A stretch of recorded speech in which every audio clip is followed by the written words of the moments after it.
And welcome back. I'm Callie Surfer, and here's our new CTF walkthrough. We're going to be doing the box titled Red on TryHackMe.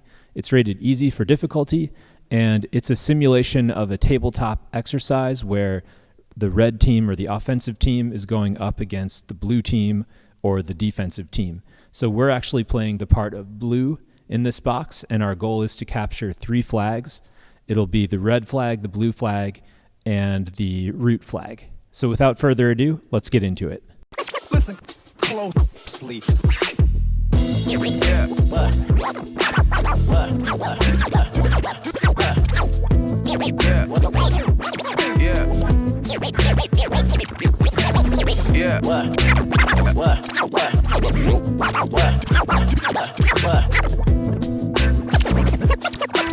Listen closely.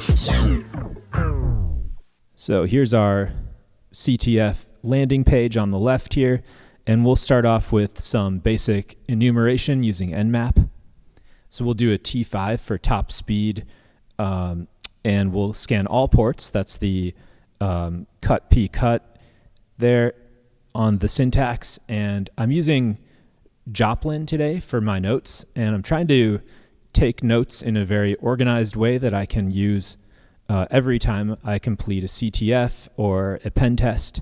So I've made some different notepads here for enumeration, logins, flags,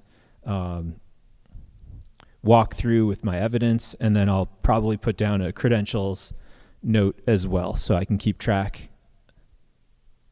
And here's our port 80. We have a page, an HTTP page here, just poking around. And the first thing I notice is that in the address bar, we have a index.php question mark, and then a page equals, and then some page. So I'm thinking maybe we can do a local file inclusion and bypass any filters that are in place to view files on the web host. So we're going to try a few things here to get into that, but let's keep an eye on our Nmap scan, and we'll follow up our Nmap with a cut A, capital A for all scripts, and we'll look a little bit deeper into whatever ports and services are open.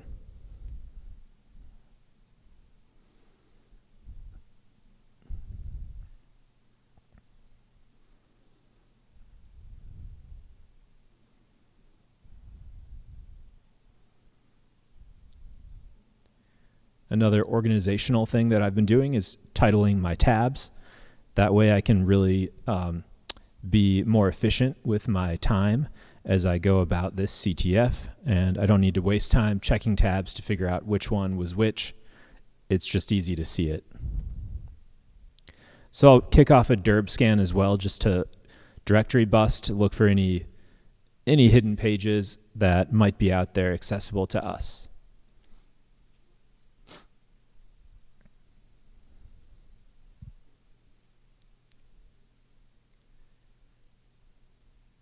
So the first thing we'll try here is a PHP filter on the address, a web address, and see if we can do some local file inclusion.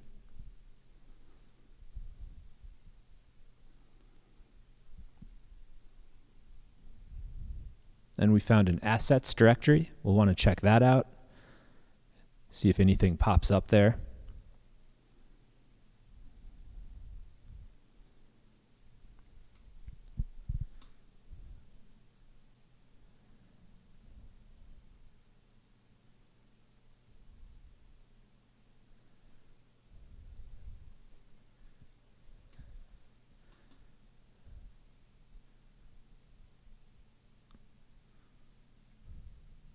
And I'll just Google PHP filter local file inclusion and see if we can find the format here that might work.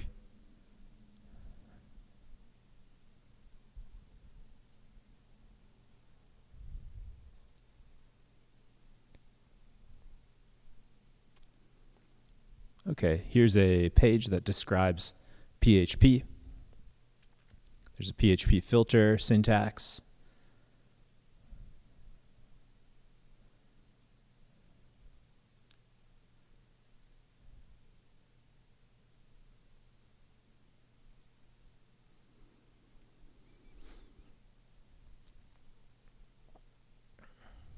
Check the assets page. Nothing's popping up there.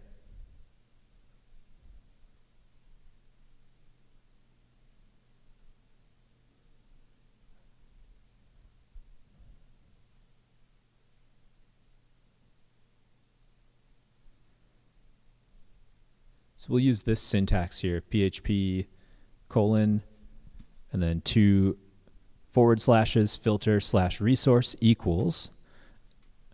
And we should be able to get around the filter here. So let's check the etc password file. Oh, and we got it. So we have 2 users on the system here.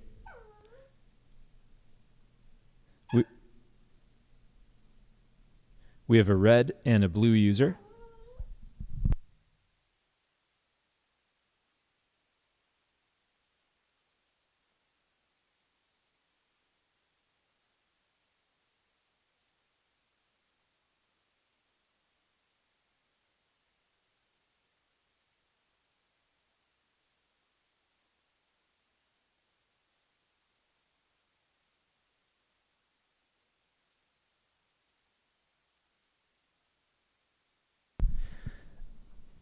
And let's go ahead and view the bash history for user blue.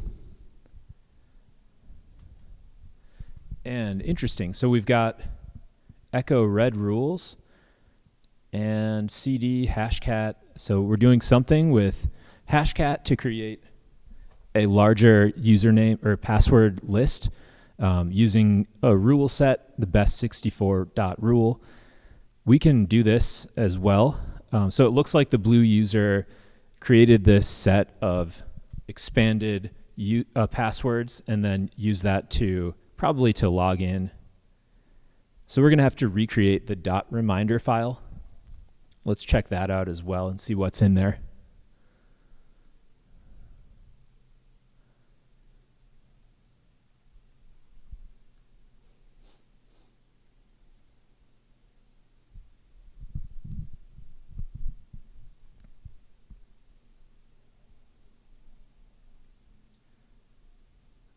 So the .reminder file should be in Blue's home directory. Let's see if it's there using our PHP filter. And we do have a password here, so we'll copy that over to our enumeration tab here. And let's recreate that .reminder file on our own local Kali attack box. We'll also kick off a more in-depth Nmap scan of the 2 open ports here. Just let that run in the background in case anything else pops up.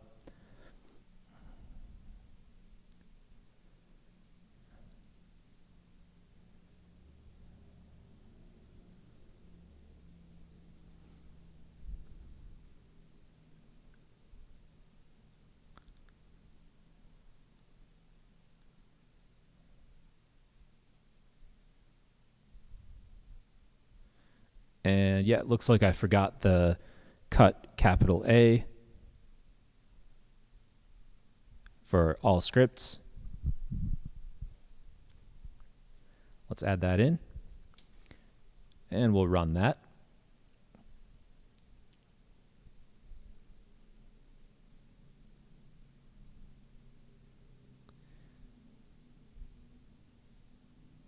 All right, now we'll pick up where we left off, creating that expanded password list using hashcat and the best64.rule.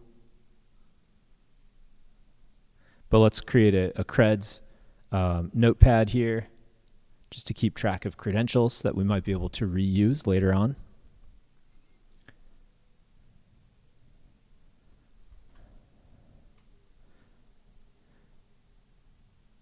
Let's go ahead and try to SSH in as blue. See if we use the .reminder password, if that gets us in or not.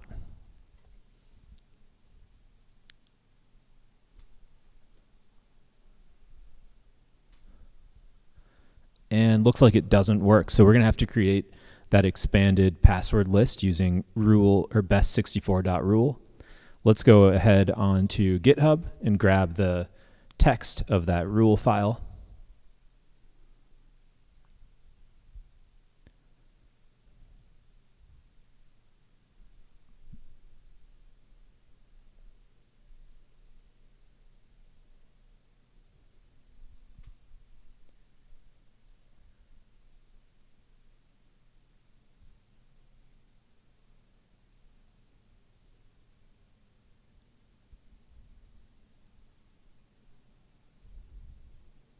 And then every time we log in as blue, we'll probably have to do a brute force using hydra and the expanded password list to be able to find which one is randomized and selected as blue's password.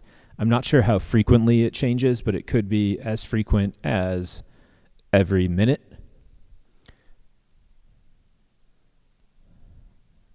So just using Vim, a text editor, we'll go in and we'll just grab the raw text of this rule file and paste it in, save it using :WQ for write and quit.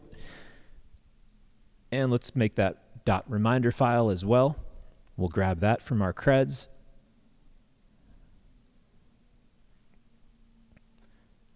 And the last thing to do is drop that in there, :WQ again, and then we'll run hashcat to create the password.list or passlist.txt.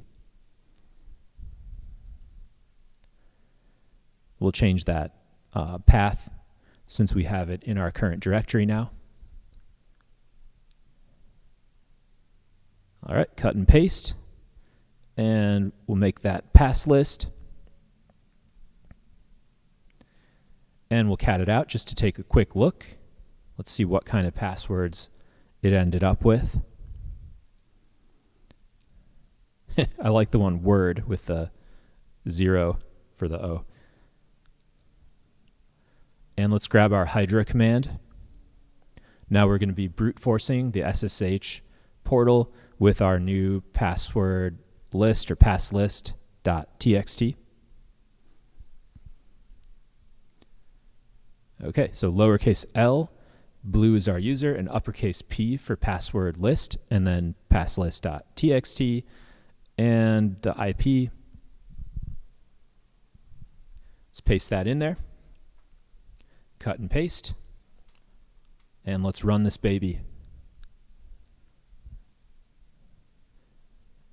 So it's a 64 password long list, so it shouldn't take long to brute force. And we got our password.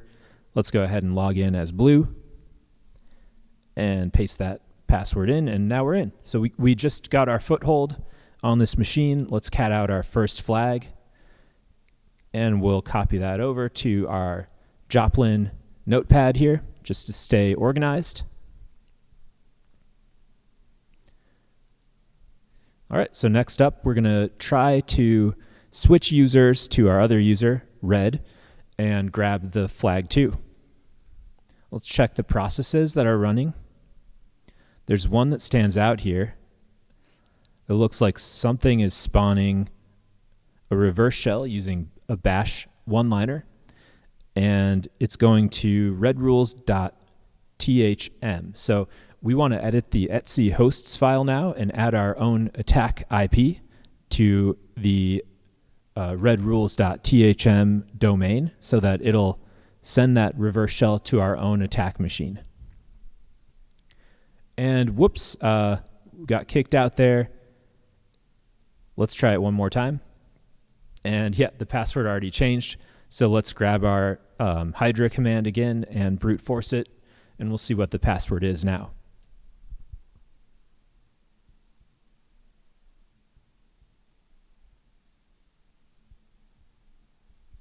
And we got it, super pass, whoa. So back into blue.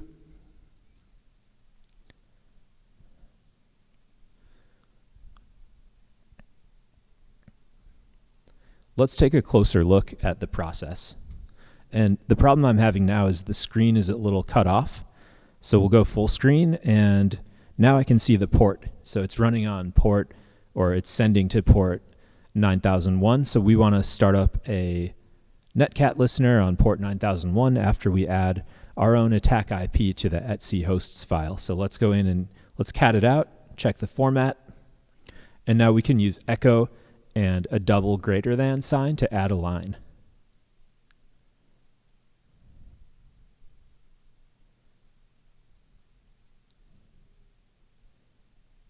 And it looks like I got kicked out again, so we'll do that hydra brute force one more time, keeping that command handy. And our netcat listener is up and running now. All we have to do is add our IP to the etc hosts file. So again, let's cat out the etc hosts. We can see the IP comes first, and then redrules.thm.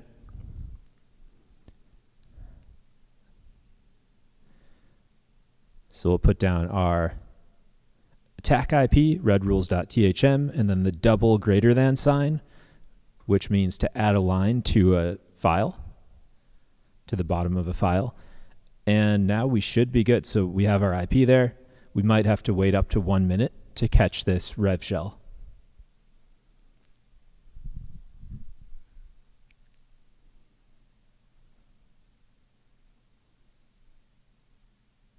And if you really like this box, you can also try the King of the Hill, which is a multiplayer hacking competition. They're pretty short. I think it's a 1 hour session. And what the goal is to get to the root user of the vulnerable machine and then add your username to a file. And as long as your username is on that file, you get points for, I think it's every minute that you hold the root user. And the other users are trying to hack in as well. So what you have to do as the root user is start to patch the vulnerabilities. It's a really practical exercise, and it also helps you to learn defense. So if you're only doing offense, I'd recommend the King of the Hill game on TryHackMe so you can try your hand at some defense as well. The time pressure also I've found helpful because when you're doing CTFs, sometimes it feels like you have unlimited amounts of time. You can always go back in and keep trying. But with the CTF, it's competitive, so you're really pushed to work faster, kind of like playing speed chess. So we're still waiting on this rev shell here. I think it's been a little over a minute, so we might go back in and check our etc hosts file and see if we actually are on there or not. It might have reset when the password reset.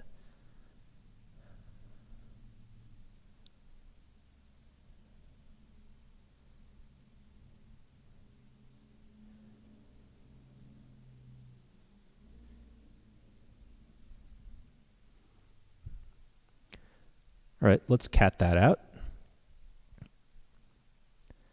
And we're not there anymore. So that's why it didn't shoot us the reverse shell. So let's go ahead and we'll copy that command again, the echo command, and add that line once more to the etc hosts file. Okay, now we should be all set. We're on there now as the last line. Let's be patient and wait for that rev shell to hit.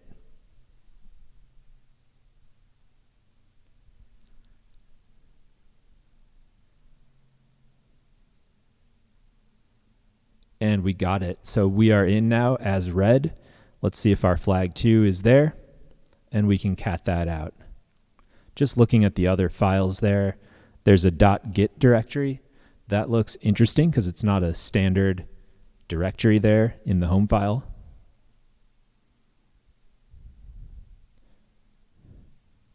And there is a pkexec, which is unusual. So let me grab the command that we can use to check on the version of this polkit. The pkexec utility is part of the polkit framework. So we can check the version and then we'll search it up for any known exploits that we might be able to use to escalate our privileges to the root user. So let's see what pops up on Google.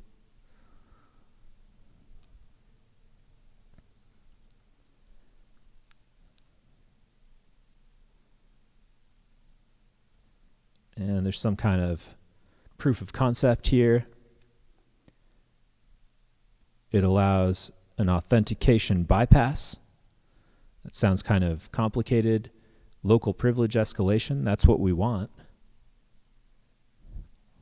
Let's keep poking around here.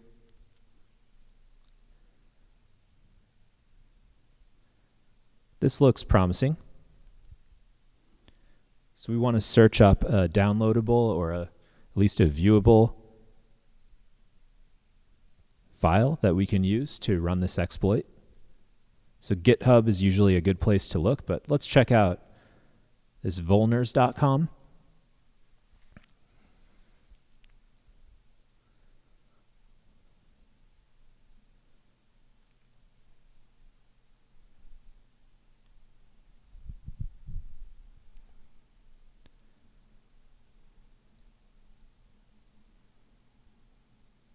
And it looks like we've got a C file here.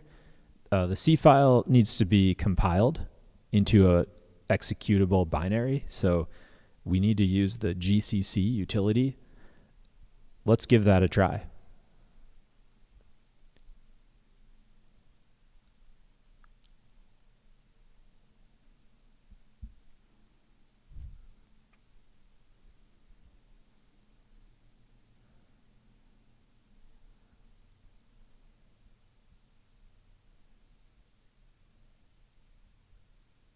Here's one, GitHub proof of concept. We can easily get to the text of this exploit.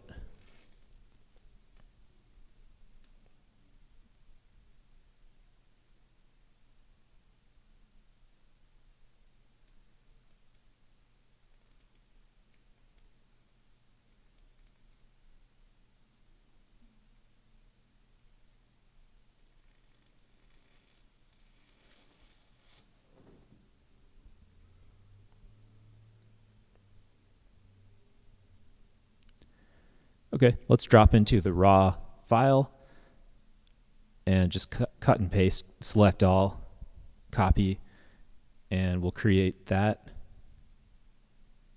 with Vim. Actually, you know what? Vim might not work well while we're in here, so let's see if nano exists on this machine. And it's not. So let's go to our attack machine and we'll go ahead and create this and compile it, and then see if we can transfer it back to our target box.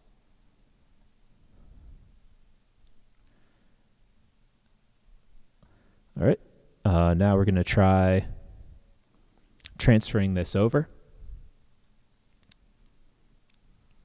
So I spun up simple HTTP server there using Python, and we'll use the wget command here to grab that .c file, and it worked. Let's see if we can compile it.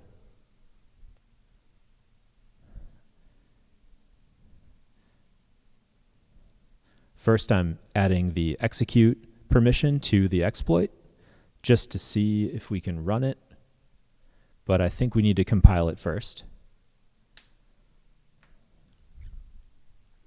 So we'll use the GCC command here.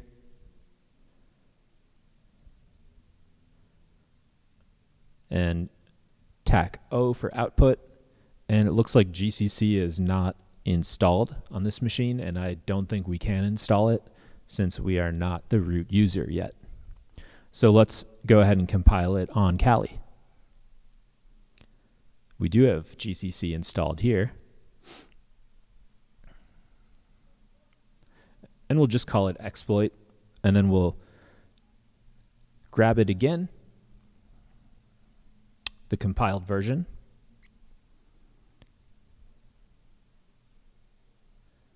and connection refused. What's wrong here? I think maybe we stopped our HTTP server. So let's start that up again. Head back over to red. And let's try that command one more time.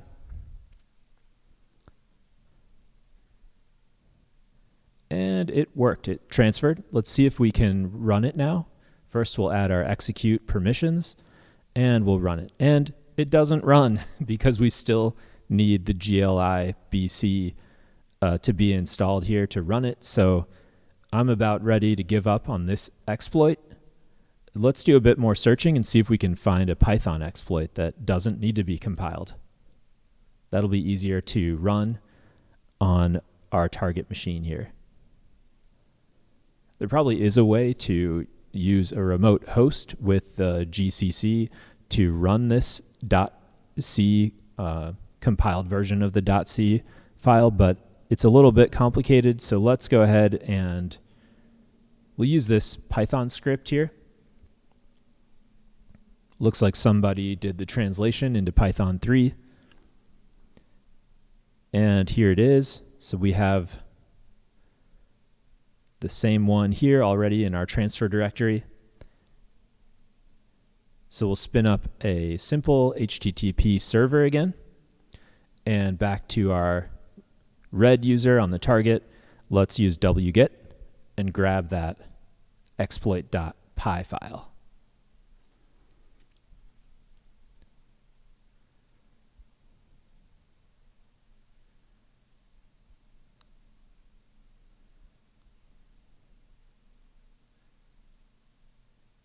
And it worked. So now we're going to run, we'll check which Python, and we get no response. So let's try just running Python. Doesn't work. How about Python 3? I probably should have checked this first before I went through all these steps, but usually these boxes have Python 3. And what's going on here? It seems to have failed. We're still user red.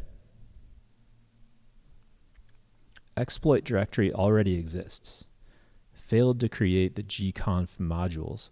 So this might be because I've already previously run this exploit on this box. So let's change our directory and see what happens. Maybe we'll go into the temp directory.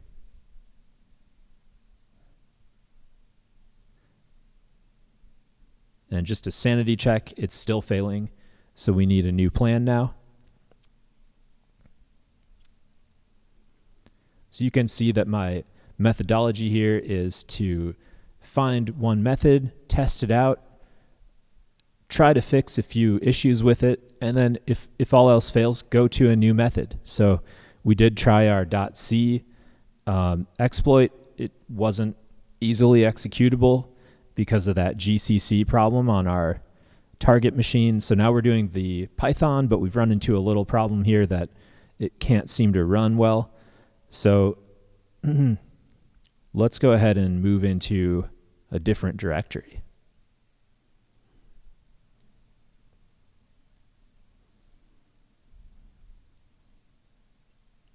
So I'm copying it over from that .git directory, and it's not giving me the permissions that I need to run it.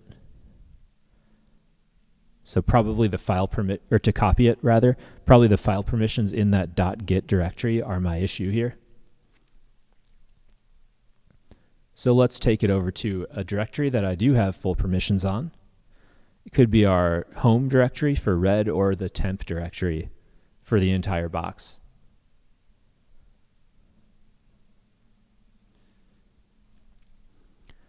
All right, so some fishy files in there. Maybe there are other ways to compromise this box, but for now, let's stick with our Python exploit, and we'll bring that over from the HTTP server. All right, we have it now. Let's see if we can run it and become root. And it's there in the directory. And it's hanging, which is probably a good sign, but you never know. Let's see what happens here. Oh, and we are root. So we're still the group ID red, but we're the user ID 0. Awesome. So we have our flag 3, and that brings us to the end of this box. So I hope you enjoyed today's CTF walkthrough. Make sure that you subscribe to my channel for more full-length CTF walkthroughs, and also the Hack With Me 100 Days series that I'm doing for cell phone format. It's a series of short videos that demonstrate or show off one cool thing from my adventures in ethical hacking studies and penetration testing. So that's all for today. Thanks for tuning in, and we'll catch you next time. Bye.